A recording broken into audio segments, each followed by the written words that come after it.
When my wife casually announced over dinner that she was going on a trip with her coworker, I froze. Her tone was light, as if it was the most natural thing in the world, but my gut told me something was wrong.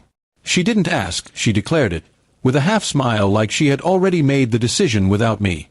I looked into her eyes and saw no hesitation, no guilt, only confidence that I would quietly accept it. I set my fork down and leaned back in my chair. "Great," I said evenly, forcing calm into my voice. "Perfect timing for divorce." Her expression shifted instantly, the color draining from her face. She thought I was joking at first, but when she realized I wasn't smiling, her smirk faded into silence. She stuttered, asking what I meant. I explained in simple words. "If you're comfortable enough to plan trips with another man without including me, then I'm comfortable enough to let you go completely.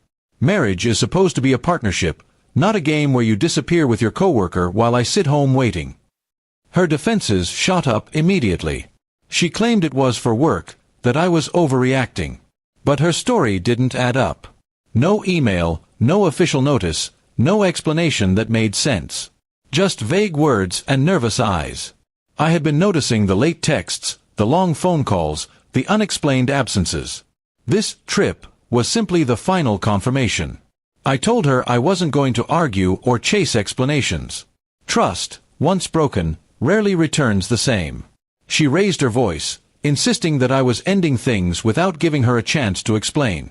But in my heart, I already knew the truth. If she had been honest, she wouldn't have hidden it for so long. The next morning, I started gathering documents. Bank accounts, legal papers, proof of her sudden expenses. She tried to act as if everything was normal, cooking breakfast like nothing had happened, but I didn't touch the food. I watched her carefully, the way she avoided my eyes, the way her phone was always flipped face down on the counter. When I quietly mentioned that I had spoken to a lawyer, she nearly dropped the plate in her hands. Panic crossed her face. She realized then that I wasn't bluffing. I had seen enough betrayals in life to know the signs, and I wasn't going to waste years pretending. She begged me not to make a decision so quickly. She promised it was nothing, just work. But I had learned a valuable truth. People don't hide innocent things. If it was truly harmless, she would have been transparent from the beginning. Her secrecy was the proof she thought I needed. Days passed, and instead of convincing me otherwise, she only made things worse. Her coworker's name kept showing up on her call log. Late nights became even later. I didn't shout, didn't fight. I let the silence and my calm responses show her that I had already moved past the stage of forgiveness. By the end of the week, the divorce papers were on the table. She looked at them as if they were a death sentence.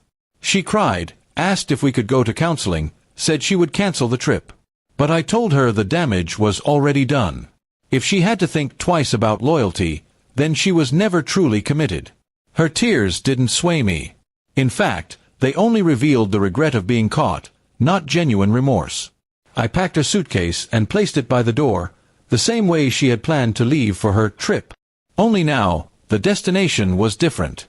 When she finally walked out, dragging her bag behind her, I felt a strange calmness settle over me. It wasn't anger, it wasn't joy. It was freedom, the kind that comes from letting go of a weight you should have dropped long ago. In the weeks that followed, I found peace in small routines.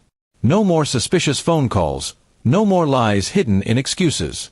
My home felt lighter, my days less heavy. I realized I had been living in a one-sided marriage, where trust had been slowly dying. She sent messages at first, apologizing, asking for another chance. But I didn't reply. I had already spoken my final words the night she told me about her trip. Great, time for divorce. It was short, clear, and the only answer she needed. And as time passed, I knew I had made the right choice. Some betrayals don't need evidence written on paper, they reveal themselves in actions. And when they do, the strongest revenge is not shouting, not fighting, but walking away and never looking back.